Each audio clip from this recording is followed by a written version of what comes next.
chime in on the points he made. Prison systems, yeah, they're way too overcrowded. But in some countries, the prison system isn't overcrowded because some countries you get killed for loving who you love. So, but that's one thing that we gotta check in a little bit, because the U.S. and kind of stop killing because a few times we made a mistake. Those are horrible. But these serial kills that butcher like 50 people and it's 100% they did it, they admit they did it. Hell, some of them videotape doing it. Those people don't need to be on the planet no more. And guys that, like, a guy could rape 20 to 30 kids, get sent to a mental institution, actually get out. That's wrong. You do something that horrible, you should die. That would solve the overcrowding thing. Now, the whole detainees in across the border thing. Yeah, that was one of the reasons. Like, a lot of things Trump gets in shit for, he gets too much. But that's one thing that you can't give him too much shit for. He was separating kids from parents. That's wrong. No matter how you cut it. And kids were dying in detaining centers. A kid dying in any kind of prison, how can you make that okay? So, check two. The fact that we put more money into our military than homeless. I've known a couple of people that lived on the street. That's true. Like, Canada's a lot better than the States, I'm thinking, when it comes to that, but even we don't do enough. So yeah, put money towards that. Now, that being said,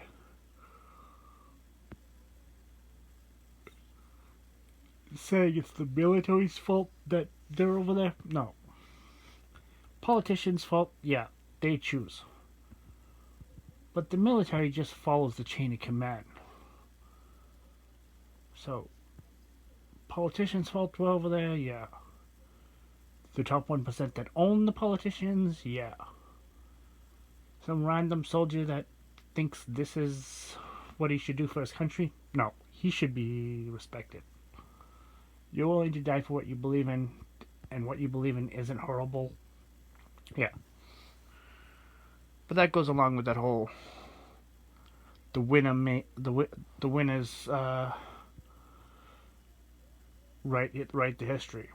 Like Christopher Columbus, the only reason that the everybody doesn't hate his guts and know he's a horrible person is because they won. Let's flip that. Let's say back in the day, the peace treaty between the Native Americans and the English was actually a peace treaty. Christopher Columbus would have been a genocidal maniac that would have been arrested and shot. But because it wasn't actually a treaty, it was we want your land, we're taking it. He has a holiday.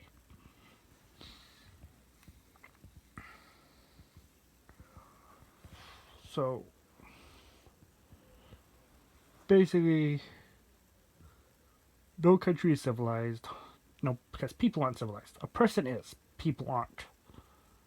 You get a group of people, and then your sports team loses. They're gonna riot. You get a handful of people, same thing.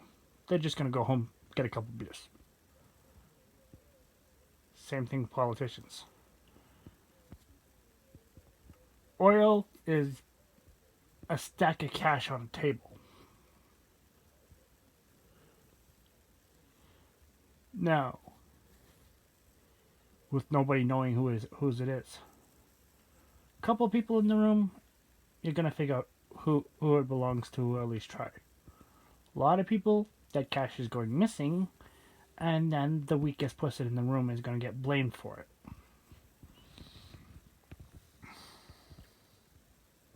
But none of this means anything, because within 50 years, this planet's going to be uninhabitable, and most of us is going to be dead.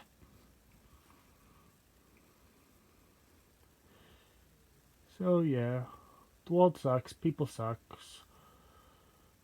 Look out for you and yours. That's all you can do. And just try to slow down the decay. So maybe not next generation, not the generation after. Maybe we can keep it so the generation after that is completely screwed and dead. Because hopefully they can find another planet to take over, and we can pull genocide on those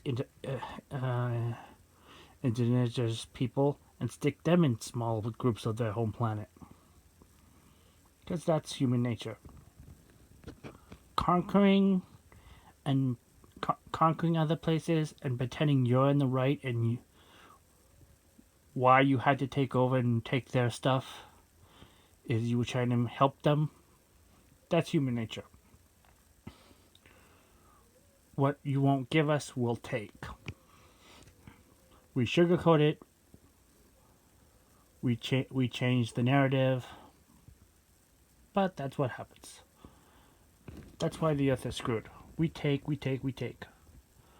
Human race, a person is nice, human race is cancer. If you can't cut off cancer, if you can't cut off a disease, you learn to live with it. It spreads. Now, so the cancer doesn't die, so the disease doesn't completely die. It mutates and goes onto a different host. That's what we have to do. The host we live on is dying. We have to find a new one.